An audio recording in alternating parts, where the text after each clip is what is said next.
coming to listen to me today, and thank you for all those people who are online for coming online to listen as well. It's hugely ironic, but also a trick of fate that when we had a half an hour break, the technology went completely wrong. And I've been feeling completely and utterly out of control for about half an hour. We're now back in a point where I think, touch wood, I think it works. So let's talk about stressful times. This is what I'm going to talk about. Stress, if only it hadn't been invented. And who do we blame? The good, the bad and the ugly, where it comes from, what it does to us, communication and culture, a bit about putting stress in its place, and then a bit of a reality check on stress as well. Okay. Now, before I do that, I'd like to talk a little bit about myself, because I am my relationship with stress. Okay. And my story and how I came to this work is partly to do with my relationship with stress. So it's an absolutely ideal sort of knitting of the two. The other reason I'm going to talk about myself for a few minutes is simply because it gets me talking, gets my nerves down a little bit, because I'm feeling really, really quite scared at this moment in time. Okay, but hopefully you'll be able to engage with me more by me telling you a little bit of my story. Okay, so whenever I tell my story, I tend to say my life started about 5 years ago, which is an interesting thing to say because I'm 45 years old. I've got 4 children, 2 grandchildren, and I'm on my second and hopefully my last marriage. And when I say that for the benefit of my wife, who may be listening, that means I want to stay married. Okay, all right. Up to that point, for 21 years, I'd had a 21-year very successful career in financial services. I worked for a large financial institution whose name I may not mention today if I can help it. Okay, and then I had this road to Damascus-like moment which led me into this work, and that moment was where my boss turned around and said, "I think you should leave." Okay, all right, which in itself was a fairly sort of stressful thing to go through. Now, being male, and I do stereotype myself as stereotypically male, I dealt with that by very simply walking into my cave and sulking for about 3 weeks. Okay. And then after about 3 weeks, I finally sort of came out blinking into the sunshine and realised that actually I'd just been given an opportunity. And for me, the opportunity was choice. And for the first time in my life, I was actually going to be able to genuinely exercise choice over what I was going to do. Okay. Now, I don't know about you, I don't know about the jobs that you do, but I certainly didn't leave school thinking, you know what, in a few years' time, I'll be an area director, an executive director of a large financial institution. Equally, I didn't think, you know what, I'll go and become an anger management specialist either. Neither of those things were planned by me. Equally, of course, along that way, I made choices that brought me to where I was at that point in time. Okay. Now, what I've realised, of course, is that now I do the work that I do, that actually everything I do is about giving people choice. And hopefully that's what I'll be able to talk to you about today, is the fact that really I'm very, very passionate about giving people choice. Okay. In terms of what got me into this work, I'm sitting there with that wonderful sort of Zen-like pose thinking, what am I going to do next? And I came across the British Association of Anger Management, and that's where I met Paula, who you've already met earlier on. And Paula and I trained together, we've worked together for some time, and we've both worked with the British Association for about 3.5 years. And then about 2 or 3 months ago, we decided we wanted to set up Calm People, and that's who we're talking about today. I guess that'll do in terms of my story, but at least that's got me talking a little bit. I do like to throw questions out to the audience. I'm about to throw one out now. Okay, that's the cue for John to run in with a microphone. Okay, and I guess the key for me is I'm here at an anger conference talking about anger. So why am I going to focus in? For what reason would I want to focus in specifically on stress? What's the relationship between stress and anger? So who wants to have a go at that? And there's no right or wrong answer. Anger is an expression of stress. Please say that again. Good. Anger is an expression or a way of expressing stress. Right, very that you're good. Feeling stressed. Lovely. Thank you very much. Yeah. Does anybody else want to input into that as well? Okay.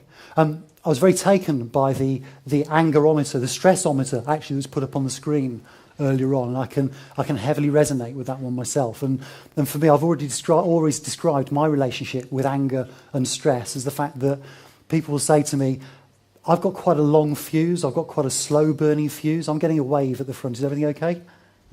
Yeah, you just got a comment in the chat room. Oh, thank you. Yeah, that wave is important, please. Yeah, so that stress could be suppressed anger. Stress could be suppressed anger, yeah. That's the relationship between people who are afraid of their anger, are in an environment where they're not allowed to be angry, and actually suppressing their anger is causing them to feel stressed as well. And I can definitely resonate with that as well. Thank you, John. Okay. For me on that stressometer, of course, I might get angry at 8, and actually on a normal day-to-day level, I might be operating at 2. So it actually takes quite a lot for me to get angry. But of course, if I'm having a bad day and I'm not feeling particularly good about myself, then suddenly if my stress levels are up here, I find it far, far more easy to get triggered into my anger. Okay? And I don't know if you've ever noticed, but when you're really stressed, the speed at which you get angry and the intensity of the anger that you express is often far, far deeper.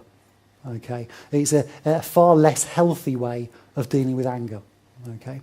So, for my purposes, if I can help myself deal with stress and I can understand stress and I can understand my relationship with stress, then of course I'm quite a long way towards developing a healthy relationship with anger, which is really what everything I've heard about in this room today is about, developing a healthy relationship with anger. Okay?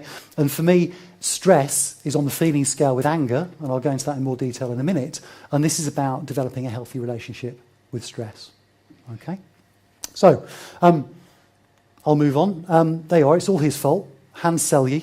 Thought I'd give you a little bit of a brief history into stress. But Hans Selye is a 1940s scientist. He's actually one of the record holders for being the most published scientist in the world. Over 1,500 papers and I think 7 or 8 well-read books as well. Okay, and in the sort of mid-1940s, he coined the term stress, and he coined the terms distress and eustress or EU stress as well.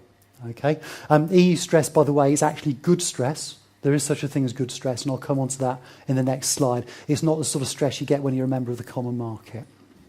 Okay, all right. So we've got stress, we've got distress, we've got eustress. These are the things that Selye brought into our language for us. But actually, really, stress was always there. He was actually just naming it. That's all he was really doing, and he was doing the research on it. Okay. He was also a really good, he was an advocate of the work of a man called Claude Bernard. And Bernard talked about something called homeostasis. And this is relevant to what I'm going to talk about, in as much as homeostasis is the body and the psyche's desire to maintain balance. Okay. And what Selye did was he developed this theory that in our bodies we have stress reservoirs. These are reservoirs of our ability to deal with stress. Okay, and what he said was that if those reservoirs run dry, then you've run out of your ability to deal with stress. And in his words, you're probably about to die, actually. But really what he was emphasising is that we need to keep topping those reservoirs up. You might like to think of them as a bank account. And if you're going overdrawn, it needs topping up. Otherwise, someone, perhaps on high, is going to come along and foreclose. Okay, all right. So, and then I put on there, it's too much, it's all too much, because I don't know if you realise or notice that people talk about stress all the time. Yeah? And for me, I think people overuse the word stress, and we use it to hide an awful lot of the stuff that we've already talked about in this room today. So I'm talking about the fact that I might be feeling sad or I might be feeling hurt, but of course I don't want to express my vulnerability to you, but what I can do is at least admit to being stressed. Okay? Of course, if I'm bereaved, that's a particularly stressful time as well, and I'm hurt, so that adds to the complications. So there's other factors that come in there, okay? And then I speak to my daughter, particularly my 22-year-old daughter, and when she was going through school, aged sort of 14, 15, all she would say was that she was stressed. I'm stressed, I'm stressed, I'm stressed all the time, you know? I was thinking, well, come on, you can't be stressed all the time. Well, you can, but I don't think she was. But she was using it to say, actually, maybe I'm a little bit nervous, or maybe I'm a little bit worried about this, or I'm a bit worried about that. But this word stress. So I guess what I'm saying is that it gets overused, but we need to recognise it, we need to understand it, and we need to be able to deal with it. Okay. So let's have a look at there. Let's look at performance and stress and talk about the fact that it's not all bad. Okay, because I think it's a little bit like anger. Anger isn't all bad. It's about developing a healthy relationship with it. And it's very much the same with stress. So there's a wonderful graph that I hope is going to suddenly appear on the screen for me. Okay, so you didn't have to see me sweat too much. Okay, so we've got performance.